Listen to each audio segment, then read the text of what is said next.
Monday vlog என்னன்னு நானே சொல்லிடுறேன். ஆனால் புல்லன்லாம் சொல்லாதீங்க. பாசிப்பருப்பு போட்டு இன்றைக்கி கத்திரிக்காய் போட்டு கூட்டு தான் செஞ்சுருந்தேன். அதையே சாப்பாடை மிக்ஸ் பண்ணி பசங்களுக்கு வெண்டைக்காய் மட்டும் நல்லா காரம் இல்லாமல் ஃப்ரை பண்ணி டிஃபன் பாக்ஸ் கொடுத்துட்டேன். ஸோ எங்களுக்கும் எனக்கும் அதாவது எனக்கும் ஹஸ்பண்டுக்கும் தோசையும் கொஞ்சம் சாம்பாரும் தேங்காய் சட்னி வச்சு காலையில் பிரேக்ஃபாஸ்ட்டாக முடித்தாச்சு. ஆஃப்டர்நூனுக்கு மேலே வேலை செய்யணும் அப்படின்ற கட்டாயமே கிடையாது. பீஸ்ஃபுல்லாக பொறுமையாக அப்படியே வேலை பார்க்கலாம், பொறுமையாக சாப்பிட்லாம். ஏன்னா மண்டே ஸ்கூலுக்கு பரபரப்பாக ஸ்கூலுக்கு அனுப்பிட்டு அதுக்கப்புறம் எல்லா வேலையும் பீஸ்ஃபுல்லாக பார்த்துட்ருப்பேன். மண்டே மட்டும்தான் எனக்கு அப்படி தோணும். மற்ற எந்த நாளுமே அப்படி தோணுனதில்லை. நைட்டே மிஷினில் துணியெல்லாம் போட்டு வச்சுருவேன். காலைல டேங்க் ஓவர்ஃப்ளோ ஆகும்போது மிஷினை ஆன் பண்ணிவிடுவேன். தண்ணியும் வேஸ்ட் ஆகுது, அதே சமயம் மிஷின் சீக்கிரமாக ஓடி முடிச்சிடும் அப்படின்றதுனால கையோட துணியெல்லாம் காய போட்டுட்டு ஒரு செட்டு காய போட்டால் இன்னொரு செட் கண்டிப்பாக மடிக்கணும்.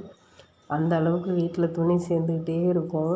இவர் வேறு ஊர்லேருந்து வந்திருக்கறதுனால அவங்களோட துணியும் சேர்ந்துட்டே இருக்கும். யூஷுவலாக இது எல்லார் வீட்லேயும் நடக்கிறது தான்.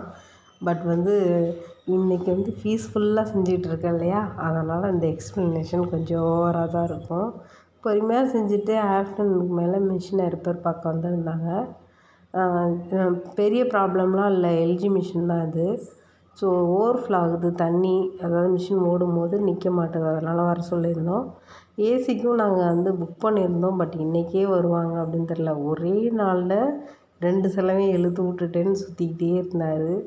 அந்த செலவை இழுத்து விட்டுட்டேன்னு என்னமோ தெரியல, அவருக்கு ஃபீவரே வந்துருச்சு. லைட்டாக வைரல் ஃபீவர் மாதிரி இருக்குது அப்படின்னு சொல்லியிருக்காங்க. ஹாஸ்பிட்டல்லாம் கூப்பிட்டு போய் மாமியார் ட்ரிப்ஸ்லாம் போட்டு கூப்பிட்டு வந்தாங்க. பாப்பா எப்போவுமே அவங்க அப்பா மேலே பெரிய பிரியம். சுற்றி வந்துட்டு இருந்தால் அவங்க அப்பா பக்கத்தில் வராதுன்னு திட்டிகிட்டே இருந்தாங்க. வாங்கி வச்சுட்டு இருந்தாங்க. அதெல்லாம் கொஞ்சம் அடுக்கிட்டு ஈவினிங் போல் மாமியார் கொழுக்கட்டையெல்லாம் செஞ்சு எடுத்துகிட்டு இருந்தாங்க. அதை சாப்பிட்டுட்டு படிக்க உட்காந்துட்டோம்.